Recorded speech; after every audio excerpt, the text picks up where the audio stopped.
आप लोग पूरा वीडियो नहीं देखते हो और फिर आके कमेंट करते हो कि थंबनेल नेगेटिव दिखाते हो और वीडियो पूरा पॉजिटिव रहता है। तो आप लोगों को मेरी बातों से प्रभाव होना चाहिए या थंबनेल से? कमेंट में ज़रूर बताना। आपको मेरी बातों से प्रभावित होना चाहिए ना। थंबनेल इंसान इसलिए लगाता है कि आप लोग आओ देखो, हकीकत जानो कि क्या है हकीकत। मैं ही नहीं, बहुत सारे लोग ऐसा थंबनेल बनाते हैं, तो जिसके लिए मैं सॉरी अगर किसी को भी उससे आहत हो तो चलो वीडियो की शुरुआत करते हैं। और वीडियो की शुरुआत करने से पहले छोटा सा रिक्वेस्ट करूंगी कि अगर हमारी वीडियो पसंद आती है तो आप लोग ज़रूर चैनल को सब्सक्राइब करिएगा। सपना का जब से वीडियो आया तब से बहुत सारे लोगों ने बहुत तरीके के वीडियो बनाए, लेकिन अभी ऐसा वीडियो ऐसा आ रहा है सामने कि सपना की जो सास है उनका एक वो पिक जो है वायरल हो रहा है और उस पिक को उठा के लोग उनको विलन बना दिए हैं। उनका चेहरा ही विलन की तरह दिखा रहे हैं, जो कि सही नहीं है। तो हेलो एवरीवन, स्वागत है आप लोगों का हमारे नए वीडियो में, सुबह की वीडियो में। दोस्तों, किसी इंसान को गलत ठहराना बहुत आसान है। हम बहुत जल्दी किसी को गलत तो ठहरा देते हैं, जब रियलाइज़ होता है तो बुरा लगता है। मेरी वीडियो में कहीं भी मैंने किसी को भी गलत नहीं ठहराया, सिर्फ अंडरस्टैंडिंग की बातें बोली कि समझना चाहिए इस बात को, सपना को समझना चाहिए। उनके जो फादर इन लॉ हैं या मदर इन लॉ हैं, खैर फादर इन लॉ की तो बात ही नहीं कर रही थी, वहाँ पर मदर इन लॉ की बात हो रही थी जो सपना ने वीडियो शेयर किया है। लेकिन बातें शेयर की तो कुछ लोगों ने विलन बना दिया सासू माँ को, और मेरे ख्याल से ये गलत है। सास भी दिल की बुरी नहीं है। मुझे किसी ने बोला था कि कोई सास को क्यों नहीं समझ रहा है, बिल्कुल समझ रहे हैं। उनको नहीं समझेंगे तो किसको समझेंगे, क्योंकि उनका तो अंग ही कट के निकल गया है ना, तो वो जुड़ नहीं सकता, ना ही वापस आ सकते हैं। तो सास का जितना दुख है उतना किसी का दुख नहीं है, क्योंकि जन्म दिया है उसने।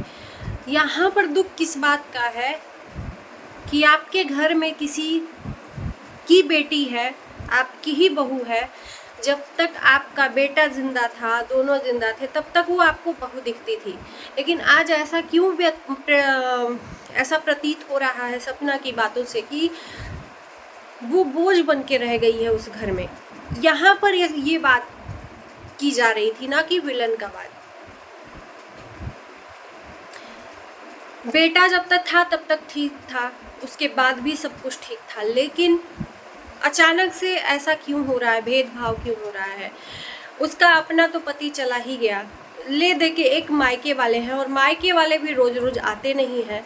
तो सासू माँ को इस बात को समझना पड़ेगा कि बहू को थोड़ी सी खुशी अगर उसके मायके वालों से मिल के होती है या उसके दोस्तों से मिल के होती है तो क्या ही जाता है। आपको भले ही ना अच्छा लगे, भले ही आपको बुरा लगे, लेकिन एक दिन या एक ही दिन तो वो रहने आते हैं, चाहे 1 घंटे के लिए कोई आता है मिलने, तो अपने इमोशन को थोड़ा सा आप छुपा के भी तो रख सकते हो ना उसकी खुशी के लिए। वो किसके सहारे है? आपके सहारे है। सपना का पूरा वीडियो जिसने देखा होगा, एक एक बात सुना होगा, मैं तो सुनी हूँ। उसने बोला है कि नहीं करनी है मुझे शादी, मैं आपके पास ही ज़िंदगी भर रहूँगी, लेकिन रह रही हूँ आप ही के लिए ना। तो जब मैं आपके लिए यहाँ पर रुकी हुई हूँ अपनी पूरी खुशियों को त्याग करके, तो आपको भी मुझे समझना पड़ेगा। सिर्फ इतनी सी अंडरस्टैंडिंग है।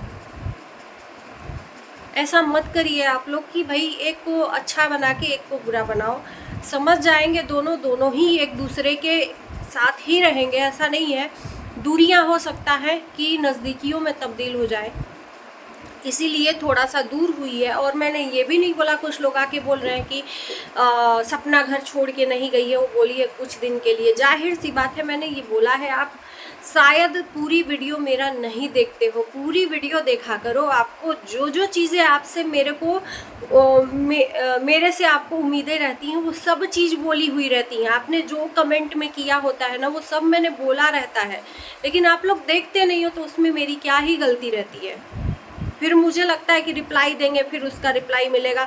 तो कमेंट तो मैं कभी भी नहीं करती हूँ किसी के कमेंट का। हाँ, मुझे लगता है कि कोई इंसान मुझसे बदतमीज़ी कर रहा है, जो बहुत अनर्गल बातें कर रहा है, निगेटिव कमेंट भी आता है ऐसा नहीं है, लेकिन अनर्गल बातें जो एकदम बदतमीजी से भी ऊपर होता है, ब्लॉक करती हूँ, हाइड करती हूँ, बाकी किसी को नहीं। मेरे में सारे वीडियो ऐसे में कमेंट पढ़े रहते हैं।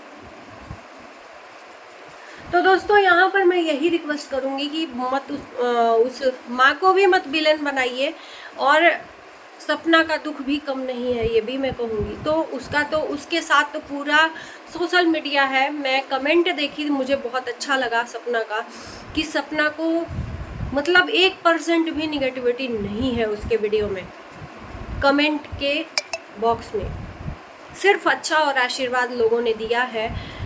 तो सपना को समझने के साथ साथ सास को भी समझना पड़ेगा, और हम लोगों को नहीं, वो खुद सपना की सास को समझना पड़ेगा कि वो आप ही की बेटी है अगर मान लो तो, क्योंकि आपके पास में आपके बेटे भी नहीं है। अगर तीसरे की बेटी को अपना लोगे, एक तरह से यही सोच लो कि वो गोद ली हुई है, आपके साथ में लाइफ टाइम रहने वाली है, तो वो ज़िंदगी आपको खूबसूरत लगने लगेगी, आप उसमें ही अपने संतान को देखने लगोगे। अगर मैं गलत कह रही हूँ तो आप लोग मुझे कमेंट में ज़रूर बताइएगा। मुझे ये देख के बहुत दुख लगा, मतलब वो सपना की सास जो है ना, उनका एकदम कोने से किनारे से फेस लेके और जैसे डायन टाइप में उनको बना के और विलन टाइप में बना के उनको परोसा जा रहा है। क्या आपके नज़र में ये सही है? मुझे नहीं लगता कि ये सही है। सास बहू में सब में होता है, ऐसी बात नहीं है, और कभी भी सास सास ही रहेगी, बहू बहू ही रहेगी, हर घर में ये होता है। लेकिन यहाँ पर ये बात आके फंस जा रही है कि यहाँ पर सपना के साथ उसका पति नहीं है। नहीं तो होता, अगर पति भी होता, अगर ये चीज़ होता ना, तो उतना तकलीफ नहीं होता, क्योंकि उसका दुख दर्द समझने वाला पति होता। तो फिर ये सास जैसा बर्ताव कर रही है, वो तकलीफ नहीं देता। लेकिन दिक्कत यही है कि पति नहीं है, तो उसको दर्द नहीं बर्दाश्त हो रहा है, घुट के रह रही है, किससे शेयर करे? मायके वाले आ नहीं सकते, फ़ोन पे कितनी बातें हो, फ़ोन पे इंसान इतनी बातें नहीं कर सकता है खुल के। और जब माँ आई तो इतनी सिचुएशन ख़राब हो गई कि वो तकलीफ़ क्या बयां करे, ऐसा लग रहा था कि माँ ही बोझ हो गई है, जल्दी से माँ इस घर से जाओ। सब देखा गया है कि सोशल मीडिया पे क्या चीज़ें आ रही है। तो फाइनली अभी ससुराल में है, अच्छे से हो सके तो उसका दिमाग जो माइंड है ना, रिफ्रेश हो जाए, एकदम फ्रेश होके वापस आए, और आएगी, वापस ही आएगी, उसी घर में आएगी, जाएगी कहाँ? ससुराल में ही बेटी का ठिकाना होता है। मायके में बहुत होगा ना कि लोग आपको रख लेंगे आपके दुख तकलीफ को लेके, लेकिन वही बेटी जब 1 महीने से ज़्यादा 2 महीना रह लेना तो बोझ लगने लगती है। वो फैक्ट है, वो ये सच्चाई है, इससे नहीं कोई पीछे हट सकता है। वो चाहे कितना भी अच्छा परिवार हो, ताना मिलने लगता है बेटी को। ससुराल से ज़्यादा तकलीफ मायके के ताने से होता है बेटी को। कम से कम ससुराल में ये तो रहता है, हाँ ये सास ससुर है, यहाँ अधिकार है, हक से है, यहाँ कोई नहीं निकाल सकता। लेकिन मायके में ऐसा नहीं होता, अधिकार नहीं जमा सकते। वहाँ पे खुशी खुशी जा सकते हैं, रह सकते हैं, लेकिन अगर वही हद से ज़्यादा रहने लगे तो लोगों को दिक्कत होती है, लोगों के साथ साथ अपनों को भी दिक्कत होने लगती है। और माँ करे क्या? माँ का कोई बस नहीं चलता है। तो बस यही हम कहेंगे कि आप लोग प्लीज़ ऐसा मत करिए कि कल के डेट में सपना को तकलीफ हो, क्योंकि वीडियो सपना ने डाला है। सपना की सास सोशल मीडिया पे नहीं है, वो वीडियो नहीं बनाती है, लेकिन देखती तो है ना उसका वीडियो कि सपना ने क्या डाला है और लोगों ने क्या डाला है सपना के फेवर में। तो कहीं ना कहीं ये सपना के ऊपर इफ़ेक्ट पड़ेगा, ये सोच के आप लोग मत ऐसा करो। इसका ब्लेम भी सपना पे जाएगा। सपना की सास नहीं तो ससुर तो जानते हैं ना, रिश्तेदार तो देखते हैं ना। भले ही वो अपना फीलिंग्स आप लोगों के बीच में, हमारे बीच में शेयर करी है, लेकिन अगर उसको, उसके सास को उसके वजह से गाली सुनना पड़े या लोग गलत बोले, तो इसका भी इफेक्ट सपना पे पड़ेगा। ये भी सोचिए आप लोग। तो मैं जो भी वीडियो अभी बना रही हूँ, चाहे वो सपना के ऊपर हो चाहे सपना की सास के ऊपर, मैं दोनों तरफ का सोच के बना रही हूँ कि मेरे वीडियो से स्पेशली मैं यही चाहूँगी कि ना सास को तकलीफ हो देखें, ना ही सपना को। मैं बहुत ही लिमिट लफ्ज़ों में अपने बात को रख रही हूँ। तो चलिए दोस्तों, हम करते हैं अपने शब्दों को यहीं पर विराम। अच्छा लगेगा तो लाइक शेयर करना, चैनल को सब्सक्राइब करना। मिलते हैं, बाय बाय।